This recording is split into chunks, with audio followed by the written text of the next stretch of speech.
देख बहू, तू मेरे साथ अच्छा नहीं कर रही है। मैं बीमार नहीं हूँ, मुझे कुछ भी नहीं हो रहा है। पता नहीं इस डॉक्टर को बुला के कौन सी दवा रोज खिलवाती है मुझे। ए बुढ़िया, बकवास बंद कर अपनी, समझी? कितनी देर से तेरी बकवास सुन रही हूँ। और एक बात बता, तूने 2 दिन से दवाइयाँ क्यों नहीं खाई है? मैंने कहा था ना दवाई खाने को। मैं अब दवाई नहीं खाऊंगी, बहुत सह लिया। अब मैं चुप नहीं रहूंगी, मैं सबको बता दूंगी कि तू क्या करती है मेरे साथ। एक बात बता, ये जो हमारी प्रॉपर्टी है वो किसके नाम पे है? तेरे नाम या तेरे पति के नाम पे? मैं क्यों बताऊं? मुझे कुछ नहीं बताना तुम्हें। देख बुढ़िया, ज्यादा बकवास मत कर। जो तेरे को दवाइयाँ दे रहे ना, चुपचाप खाती रह। ज्यादा बहस करने की जरूरत नहीं है। अगर तुझे मेरी प्रॉपर्टी चाहिए तो मुझे इस तरह से क्यों दवा खिला रही है? इससे क्या मिलेगा तुम्हें? और मैंने तुम्हारा क्या बिगाड़ा है? भगवान से तो डर। हाँ सर, मैं शाम तक आ जाऊंगा ना। अरे माँ, आप नीचे क्या कर रही हो? अरे वो कुछ नहीं, माँ के दवाई खाने का टाइम हो गया ना, तो मैंने कहा पहले खाना खा लो। तो कह रही है कि नीचे बैठ के खाऊंगी। गांव की आदत लगी हुई है ना माँ को। ये कैसी बचकानी हरकत है माँ? गांव से आए हुए इतने साल हो गए आपको, अभी भी नीचे बैठ के खाना क्यों खाना है? डाइनिंग टेबल ऊपर बैठ के खाओ ना। डॉक्टर साहब, अब मैं ये कह रहा था कि माँ की अभी तबीयत वगैरह सही है ना? पहले से सुधार आया या नहीं? हाँ भैया, माँ जी जल्दी ठीक हो जाएगी, पर अब पैसे थोड़े से ज्यादा लगेंगे। वो क्या है ना, दवाई अभी कितनी महंगी हो गई है, आपको तो पता ही है। डॉक्टर साहब देखो, पैसों की चिंता नहीं है, जितने आपको पैसे चाहिए होंगे मैं दे दूंगा, लेकिन प्लीज इनका इलाज अच्छे से हो जाना चाहिए। पहले तो नहीं था ये सब, पता नहीं पिछले 5-6 महीने से हुआ है। जब से मेरी शादी हुई है उसके बाद से तबीयत खराब ही रह रही है। अंकिता, तुम ख्याल नहीं रखती क्या माँ का? कैसी बातें कर रहे हो प्रिंस? मैं तो पूरा ख्याल रखती हूँ। तुम्हें तो पता ही है ना, माँ की सारी दवाइयाँ, माँ का खाना, सब कुछ तो मैं ही देखती हूँ। रामू। जी भैया। अरे यार, सब्जी मार्केट जाना है मुझे, तो सब्जी ले आएगा या मैं ले आऊँ? भैया घर का सारा काम पड़ा है, आप ही ले आना सब्जी। ठीक है, मैं ले आऊंगा रामू। और हाँ, माँ को दवाई वगैरह टाइम से देते रहना। ठीक है भैया।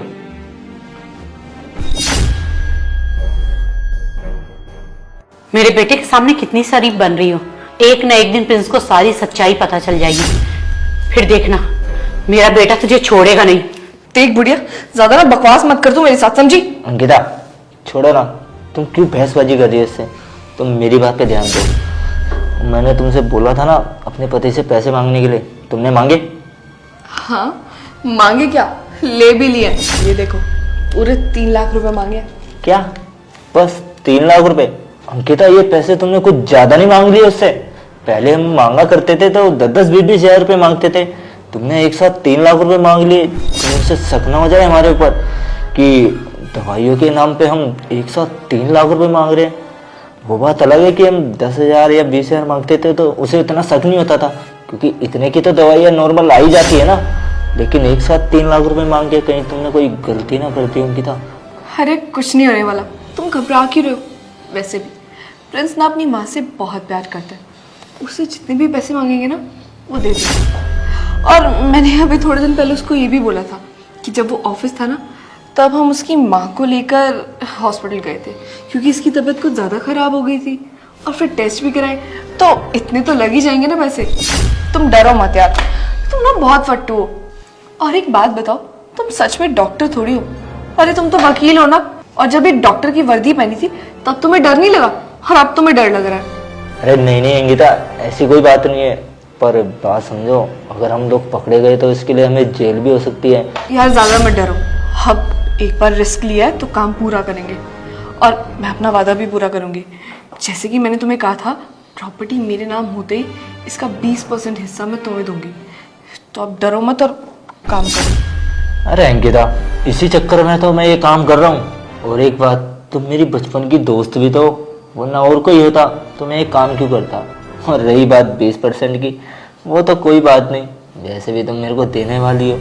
बस एक बार प्रॉपर्टी तुम्हारे नाम हो जाए जल्दी से। ये बुढ़िया, इसे दवाई दी आज की? अरे नहीं यार, कब से बुढ़िया ड्रामे करी जा रही है, दवाई ले ही नहीं रही है, जिद पर अड़ी है कि दवाई नहीं खाऊंगी। सुनो, एक काम करो, इससे दवाइयाँ दो, वरना ये है ना जल्दी ठीक हो जाएगी। अगर इसने वो दवाइयाँ नहीं खाई, वो दवाइयाँ हम इसे इसलिए दे रहे ताकि ये बीमार रहे और इसकी प्रॉपर्टी तुम्हारे नाम हो सके।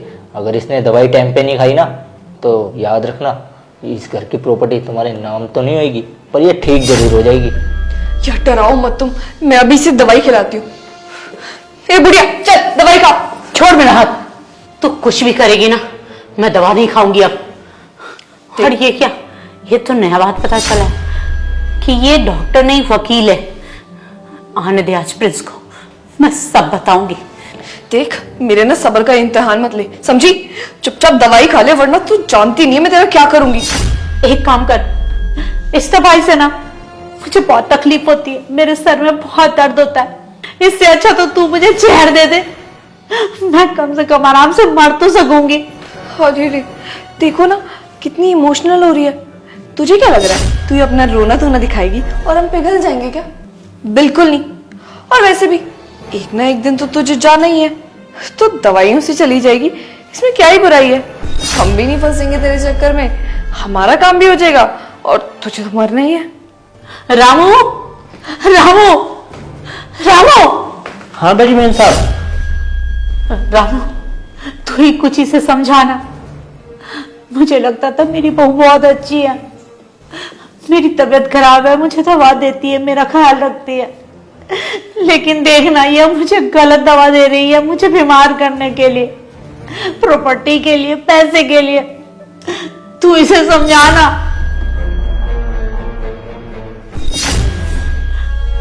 तू चुप क्यों है, बोल ना कुछ।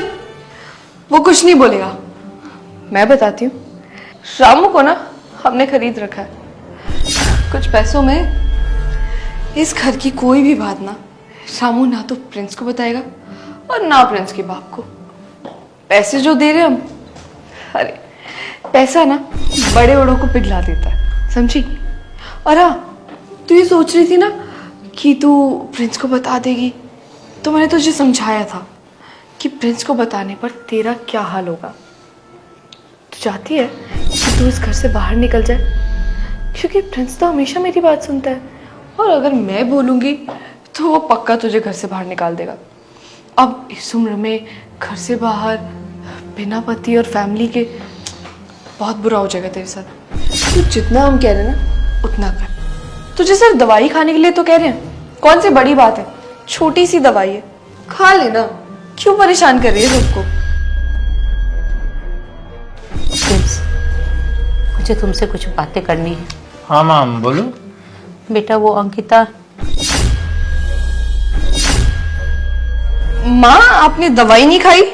अरे माँ आपने अब तक दवाई नहीं खाई है, जाइए पहले दवाई खाइए अपनी। मुझे दवा नहीं खानी है। अरे माँ ऐसे जिद मत करो बच्चों वाली, प्लीज जाके दवाई खाओ, नहीं तो तबीयत बिगड़ जाएगी आपकी। मैं बीमारी ठीक हूँ बेटा, मुझे छोड़ दो, मैं दवा नहीं खाऊंगी। मुझे तुझसे कुछ जरूरी बातें करनी है, उसके बाद चली जाऊंगी ना। क्यों नहीं खाई माँ? चलिए अपने कमरे में चलिए, जाके दवाई खाइए, और आपके रेस्ट करने का भी टाइम हो गया। अरे माँ बचकानी हरकतें मत करो, दवाई खा लो। आपको पता ना दादी की भी तबीयत खराब रहती थी और वो टाइम से दवाई नहीं खाती थी, फिर पता ही आपको क्या हुआ था। इसलिए आप दवाई खाइए जाके। तू समझा करना बेटा, मैं बीमारी ठीक हूँ, मैं दवा नहीं खाऊंगी। क्या हो गया माँ आपको, ऐसी बातें क्यों कर रही हो? अरे माँ मैं कहीं नहीं जा रहा हूँ, कल मेरी ऑफिस की छुट्टी है, कल बात कर लेना जो भी करना होगा। अब जाइए अपने कमरे में रेस्ट कीजिए। और देखिए ना डॉक्टर साहब आए, उनके सामने कैसे बात कर रही हो, जब आप दवाई खा लो। चलो माँ, चलिए माँ, चलिए ना। बेटा मुझे तुझसे कुछ जरूरी बातें करनी थी। माँ कल कर लेंगे बात, ऐसी कौन सी जरूरी बात है, तब से आप मेरे पास ही बैठे थे। अब देखो दवाई खाने का टाइम हो गया आपका, मैं नहीं चाहता आपकी तबीयत और बिगड़े, है ना? जाइए आप खाइए। अरे माँ चलिए ना, मुझे भी लेट हो रहा है, मुझे खाना खाना है, भूख लग रही है। आप चलिए दवाई खाइए, आइए। आओ चलो माँ। अरे मैम साहब, हमने 10 गोली खिलाई थी मैम साहब को, और भी खिलानी है क्या? मैम साहब को दवाई खिला दूं क्या? हाँ हाँ, रामू तुम जाओ दवाई निकालो। आओ माँ। अंकिता, ये रामू क्या बोल रहा था, 10 गोलियां खिला दिया माँ को, मतलब कैसी गोलियां? अरे वो तो कुछ भी बोलता है, वो हुआ ही था कि माँ की टोटल 10 गोली है ना पूरे दिन की, तो माँ ने आज एक भी गोली नहीं खाई, तो रामू पूछ रहा होगा कि सारी गोलियां एक बार में दे दूं। पागल है, उसकी बात क्या सुनते हो आप? यार अंकिता एक बात बताना, अभी डॉक्टर साहब भी है, इनसे पूछ ही लेता हूँ, इस उम्र में माँ को इतनी सारी दवाइयाँ खिला रहे हैं, कुछ दिक्कत तो नहीं है? अरे भैया आप कैसी बात कर रहे हो, माँ जी की तबीयत भी तो ज्यादा बिगड़ी हुई है ना, तो दवाइयाँ तो देनी पड़ेगी। और दवाइयाँ हानिकारक थोड़ी ना होती है, वो तो अच्छी होती है। जितनी ज्यादा दवाई होगी आंटी जी इतनी जल्दी ठीक होगी। अब आंटी जी है कि दवाइयाँ टाइम पे लेती नहीं है, तो इसलिए हमें उनके साथ जबरदस्ती करनी पड़ती है। आंटी जी ले लो ना दवाई। एक काम करें डॉक्टर साहब, कल मेरे ऑफिस की छुट्टी है, माँ को हॉस्पिटल लेके जाके एक बार टेस्ट वगैरह करवा लेते हैं ना सारे। अरे भैया आप ये कैसी बात कर रहे हो, मैं इनका इलाज करता रहा हूँ इतने टाइम से। और एक बात बताओ, मैंने इनसे पैसे भी मांगे क्या? ये आपसे आज तक पैसों के लिए भी बोला है और आप मेरे ऊपर शक कर रहे हो? अगर आपको दूसरे डॉक्टर से इलाज कराना था तो मेरे को क्यों बुला रहे थे? मैं अपना टाइम क्यों वेस्ट कर रहा हूँ यहाँ पे? 8-8 बजे तक आपके यहाँ पे रुक रहा हूँ, किस लिए रुक रहा हूँ? ताकि माता जी की तबीयत ठीक हो जाए, और आप हो कि दूसरी जगह ठीक कराने की बोल रहे हो। अगर ऐसी बात है ना तो मैं कल से इलाज नहीं करूंगा, आप दूसरे डॉक्टर से करा लेना। और भैया एक बात बता दूं, मेरे पास भी ना पेशेंट की कमी नहीं है। मेरे क्लिनिक पे अभी भी 4 पेशेंट मेरा वेट कर रहे हैं, और वो तो मैं माता जी का इलाज इसलिए कर देता हूँ कि अंकिता मेरी बचपन की दोस्त है और इसके घर वाले भी मेरे से ही इलाज करवाते हैं। और आप हो कि मेरे ऊपर शक कर रहे हो? अरे नहीं डॉक्टर साहब, मैं वो नहीं बोल रहा हूँ, आप पे क्यों शक करूंगा, लेकिन वही है कि माँ की तबीयत इतनी ज्यादा बिगड़ रही है और इतनी सारी दवाइयाँ एक साथ खा रही हैं, और इस उम्र में जितना मेरे को पता है कि इतनी दवाइयाँ एक साथ खाना थोड़ा सेहत के लिए सही नहीं रहेगा ना। रहने दो ना, तुम इतना गुस्सा क्यों हो रहे हो? वो तो बस पूछ रहे थे। प्रिंस आप क्या बोलते हो? और मुझे इन पे पूरा भरोसा है, मेरी पूरी फैमिली इन्हीं से इलाज करवाती है। बहुत अच्छे डॉक्टर है ये। और प्लीज ये जो आज बोला ना, दोबारा मत बोलना, ऐसे अच्छा लगता है क्या? अरे जाने दो अंकिता, वो प्रिंस भैया ने गुस्से में बोल दिया होगा। अब वो भी अपनी जगह ठीक है ना, उन्हें अपनी माता जी की फिक्र होगी तो इसलिए इन्होंने बोल दिया होगा। अब ये सब बातें छोड़ो, माता जी को लेके चलो ना, इन्हें दवाई खिलाते हैं, फिर मेरे को भी निकलना है क्लिनिक के लिए, पेशेंट वेट कर रहे हैं। अंकिता वो मतलब नहीं था मेरा, सॉरी। जाओ माँ को दवाई वगैरह दे दो। चलो माँ।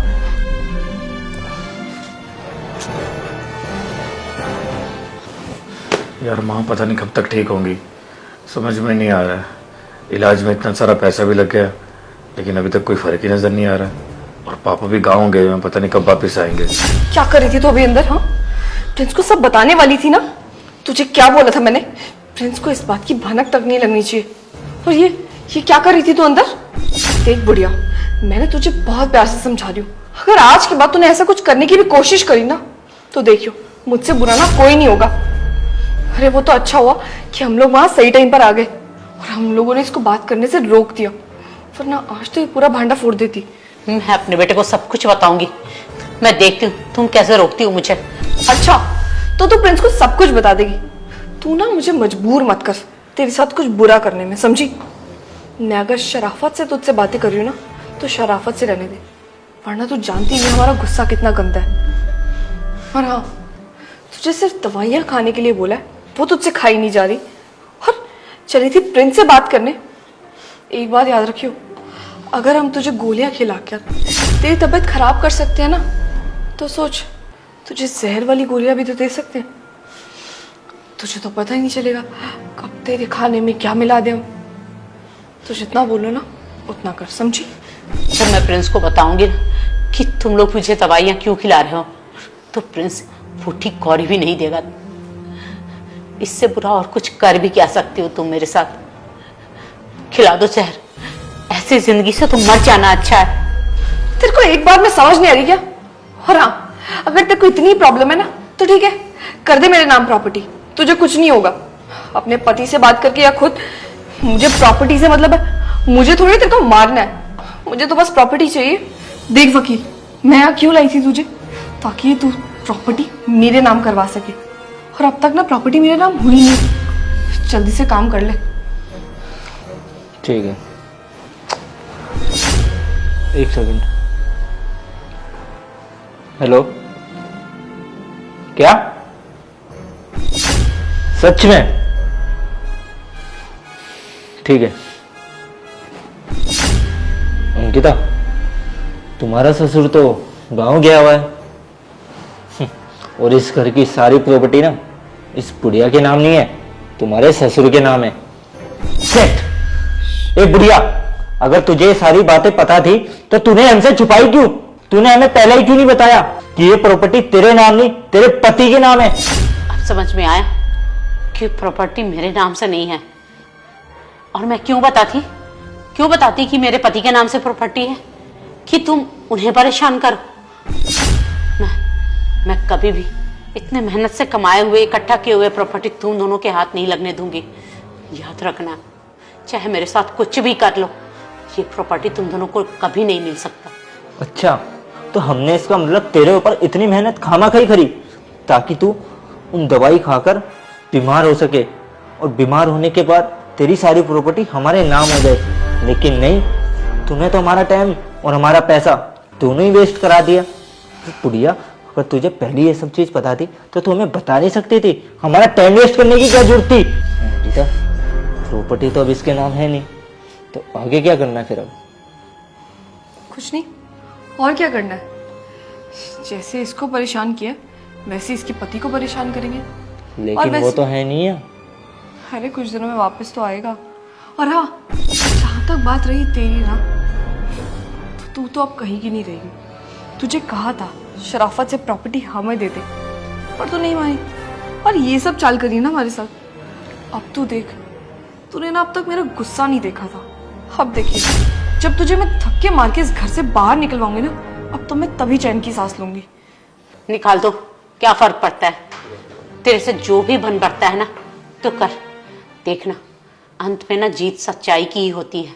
जब सबके सामने तुम लोगों का असली चेहरा आएगा ना तो तुम्हें पता चलेगा, और तब जवाब देती रहना सबको। अरे अंकिता, वो क्या हुआ? अभी तक माँ को दवाई नहीं दी? अरे वो माँ ले ही नहीं रही है दवाई, मैं कब से समझा रही हूँ माँ को। वैसे माँ को क्या बीमारी है? मैंने कभी पूछा नहीं है ना। क्या क्या प्रॉब्लम है माँ को? उनके ना सिर में बहुत ज्यादा दर्द रहता है, और उसके अलावा हार्ट में भी दिक्कत है उनके बहुत। बस उसी की दवाइयाँ चल रही है। चलो ठीक है। तुम्हारा क्लिनिक का यही है ना, बताइए क्या हुआ? पास में कहाँ है? मुझे जाना है। आपको जाना है, लेकिन इस टाइम तो बंद होगा ना, कोई होगा भी नहीं क्लिनिक में। सुबह चलते हैं? नहीं, कोई दिक्कत नहीं है। तुम्हारा तो पर्सनल है ना, तुम कह रहे थे कि मेरा खुद का क्लिनिक है, तो ठीक है चलते हैं। अभी मेरे को सारे टेस्ट वगैरह करवाने हैं माँ के। एक बार आपको क्या टेस्ट कराने हैं? मैंने कर रखे हैं सारे टेस्ट। डॉक्टर साहब, मैं कह रहा हूँ कि एक बार आपके क्लिनिक चलते हैं, वहाँ के सारे टेस्ट वगैरह करवा लेते हैं। प्रिंस कैसी बातें कर रहे हो? ये टाइम थोड़ी है क्लिनिक जाने का। अंकिता, नहीं है ना। आज तक मैंने तुम पे हाथ उठाया नहीं है, और मैं चाहता भी नहीं हूँ कि मैं तुम पे हाथ उठाऊं। इसलिए तुम्हारे पापा का फोन आएगा, उनसे बात कर लेना एक बार। ये क्या बोल रहे हो प्रिंस तुम? तुम्हें प्रॉपर्टी चाहिए थी मेरी, मुझसे बोल देती। पापा के नाम भी नहीं है, मेरे नाम है मेरी सारी प्रॉपर्टी। और तुम माँ को टॉर्चर करती रही, और तुम्हें क्या लगा जो तुम दवाई दे रही हो वो माँ खा रही है? बिल्कुल नहीं, मैंने दवाई बदल दी थी, और माँ को सिर्फ बीपी की दवाई मिल रही है। और हाँ रामू, तुम्हारे साथ नहीं मेरे साथ मिला हुआ है। तुम जो दवाइयाँ देते थे वो फेंक देता था, और उसके बदले में बीपी की दवाई देता माँ को। और तुम ऐसे निकलोगी, वो तो मैंने सोचा नहीं था। वो तो चलो ठीक है कि तुम्हें पता था कि प्रॉपर्टी माँ के नाम है, इसलिए माँ को टॉर्चर कर रही थी। अगर पता होता कि मेरे नाम है तो मेरे साथ भी यही बिहेव करती। और तुम नकली डॉक्टर, बेटा बहुत खेल लिया नकली नकली। अब असली पुलिस लेके जाएगी ना, तब उनके साथ खेलना डॉक्टर डॉक्टर पुलिस पुलिस, मजा आएगा तब। अरे भैया, मैं सच बोल रहा हूँ, माँ जी की सच में तबीयत खराब है। अभी सारी सच्चाई सामने आ गई है, अभी भी झूठ बोल रहा है। शर्म नहीं आ रही तेरे को? बेटा पुलिस को फोन कर दिया मैंने, आ रही है पुलिस। तब समझ में आएगा जब जेल के अंदर जाएगा ना। प्रिंस समझने की कोशिश करो, मुझे माफ कर दो प्लीज। अंकिता रहने दो, कुछ सुनना नहीं है मुझे। हाँ एक काम बाकी रह रहा है यार। अंकिता, ये तुम्हारे कुछ कपड़े और ये तुम्हारा बाकी सामान। एक काम करो, अपने गांव निकल जाओ। प्रिंस ये क्या बात कर अंकिता, मैं कह रहा हूँ अपने गांव निकल जाओ, बाकी सामान तुम्हारा मैं रामू के हाथों भिजवा दूंगा। प्रिंस इतनी छोटी सी बात पे तुम ये सब कर रहे हो, मुझे गांव भेज रहे हो? अंकिता, बहुत छोटी बात है ना तुम्हारे लिए, क्योंकि तुम्हें तो अपनी माँ बाप की इज्जत प्यारी नहीं है, मुझे बहुत है। जिस तरीके से तुमने मेरी माँ के साथ बर्ताव किया ना, शायद ही कोई बहू करती होगी। अंकिता देखो, सामान उठाओ और निकल जाओ, बाकी सामान मैं रामू के हाथों भिजवा दूंगा। और तुम्हें क्या लगता है मुझे कुछ पता नहीं था? कुछ दिन पहले माँ ने मुझे सब कुछ बता दिया था, और तब मुझे पता चलता कि इतने महीनों से मेरी माँ कैसे सब सह रही थी। इसलिए मैंने कल की ऑफिस की छुट्टी रखी ताकि तुम्हारी सारी सच्चाई सामने आ जाए। लेकिन तुम्हारी सच्चाई तो आज ही सामने आ गई सारी, इसलिए तुम्हारी सारी बातें सुन रहा था। फिर पता चलता है कि ये डॉक्टर भी नकली है। लोग पैसे के लिए कितना गिर सकते हैं, आज पता चला। चलो कोई नहीं, अब देर नहीं हुई अंकिता, अपना सामान उठाओ और निकलो यहाँ से। जो लड़की मेरी माँ की इज्जत नहीं कर सकती ना, उसकी मेरे दिल में कोई जगह नहीं और ना इस घर में। प्लीज निकलो। दोस्तों यार शेयर का बटन वीडियो को जैसे शेयर कर दो और प्यारा सा कमेंट करो, बताओ वीडियो कैसी लगी और कोई भी अच्छी स्टोरी अच्छा आइडिया दिमाग में आ रहा हो तो प्लीज यार कमेंट यूज करना, क्योंकि ये स्टोरी मैंने आपके कमेंट्स देख के बनाई है। और यार प्लीज पेज को फॉलो कर दो, फॉलो करे बिना बिल्कुल मत जाना, फॉलो नहीं करते यार। अब वीडियो देख लिया पूरी यार, शेयर करो वीडियो को, अब भी शेयर बटन पे क्लिक करो, शेयर कर दो प्लीज, कर दो यार, कर दो शेयर। Love you all. नहीं किया ना शेयर अभी तक, कर दो प्लीज। Love you all.